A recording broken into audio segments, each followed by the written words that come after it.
magacayga waa Bashiir Macalin ku magac dheer macruuf gabdhaha isdilayaan ama wiilasha isdilayaan sun haday cabaayaan iyo haday isciidinayaanba marka arintaasna waa arin khalad ah sharciyan ahaan diinta islaamkana waxa lagu iraad kula ma ahan qofka bini aadamka naftiisa inuu badbaadiyo oo Ilaahay uu tagay subhanahu wa ta'ala ka badbaadiyo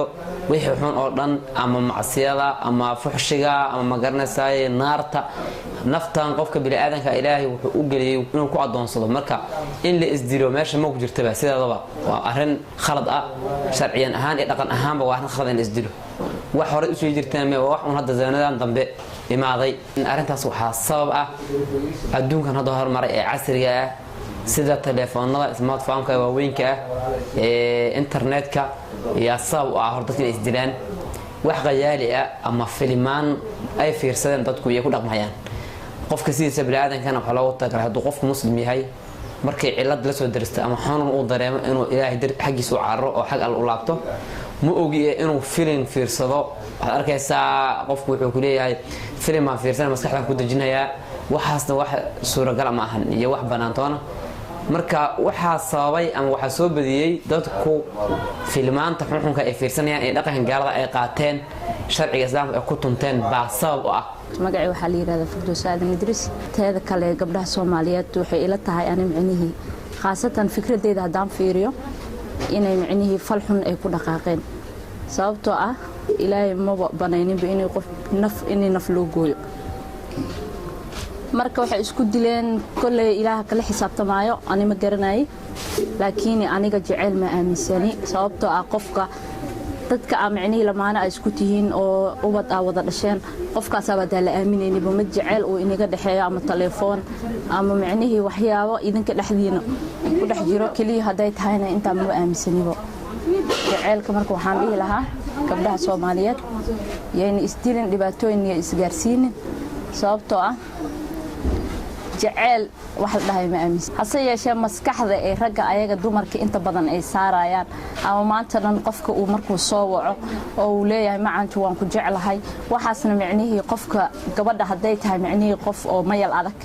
oo jilicsaneen way iska difaaci kartaa laakiin gabar jilicsan haday tahay oo macaantada laga badiyo marka dambe waxay u sababi kartaa dil ama falxun oo macnihi ay hadhowna meel halis ah hog inay ku dhaceyso marka sidaa darteed waxaan dhihi lahaa laga baaraandigo nimanka gabdhaha beenta u sheegayo anytime oo balaayada uu horseedayaan inay iska ilaaliyaan sababtoo cadow ma jirin barag ka aheenbo bismillaah marka hore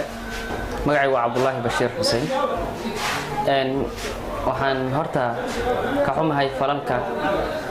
xun ee ka dhacayo ee sida qaldan loo adeegsanayo oo sida dilka iyo in meelo badan iska soo tuuro dabaq la iska soo tuuro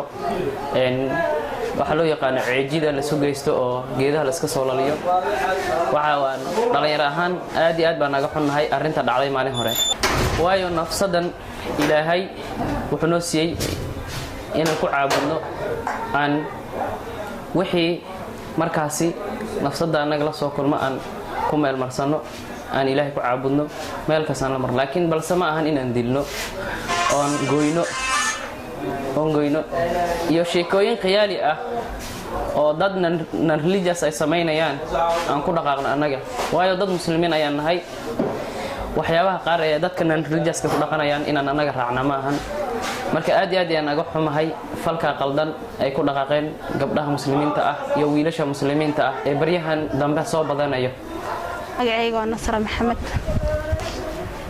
horta jacaylku waa wax dhab ah waa shay jiro nolosha bini'aadamkana ku dhex abuurmo qofkaasna jacaylka iskama u qaadan shakhsi un baa ka dambeeyay inuu ku beermo waa shakhsiyan qof wax iska jeclaanay ma jirto marka jacaylku waa wax jiro kaliya dadka ayaa qiyaali ka dhigtay noloshan inay ku ciyaaraan Nasroy saan arka gabadha dhalinyaro ah tahay dabcan waxa laga yaabaa xiriir inaad leedahay ama wax soo maray adiga oo jecel muddo dheer aad sheekaysanayseen riyooyin iyo hami badan leh rajaynaya mustaqbal quruxsan ku seexday habeenkii inaad subaxii aragto haddii intii lagu soo waco oo ku dhaw isma noqon seebaa dareemi lahayd haddii intuu isoo waco yidhaahdo waqti wacan de xanuun ba'an baan dareemi lahaa xanuumo fara badan oo markaas qofka bini'aadanka hadda dad ninba si uu ilaahay niyadiisa horta uu dejiyaa qofkii aan heer micnihii aan control naftiisa ay ku koobneen oo control heer uu is control waayo waxay gaaraysaa inuu isdilo oo ku sababayso jacaylka waa wax jiro waa wax dhabe waa wax aad maxay ahayd bulshada oo ugu noolnahay jacaylka waan taageersanahay waan aaminsanahay waa shay qaali ah aan in lagu ciyaaro aan habooneyn laakiin dhalinyarada maanta waxay iska badatay inay qiyaaliyeen ay nolosha ku dhamaato marka gabdhaha isdilaya ee markay qofkii ay isjeclaayaan ay waayaan isdilaya maxaad iyakana leedahay waxaan leeyahay isdilina naftiina ilaashada waayo in la isdilo ma habboon diinta islaamka ma qabtay in la isdilo laakiin xadbaxa keeni kara waa un jacayl ay isku disho samaaha marka qofkii waa dumar rajuu lahaa rajadiisii waayay uu fikiraya stress badan kadib waxyaalo badan oo qalbigiisa ku soo dhacay kadibna waxa uu fudaanaysa inuu isdilo daha eedaas ma gabdhaha iskale mise ragga iskale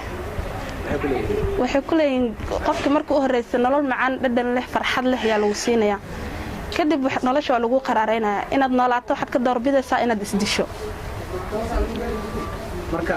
gabdhaha isdilaya ma qaldanaan leedahay ma qaldano way saxan yihiin ragga ayaa sabab waa inay isdilaan waxaan horta guurka waa calaf qof hadda aad ku tishinaysay oo intaas sano la socotay xiriir la sameeyay 4 sano 3 sano dhalinyar qaar ka socdaan arkaysaa kadibna haddana isfahmi waayo 4 sano intaas bay soo socdeen 3 sano in ka badan oo jacayl iyo maxaa la arrimahaas ay soo jilaayeen haddana markay isfahmi waayeen labada qof kala tagaan ama calaf uu kala geeyo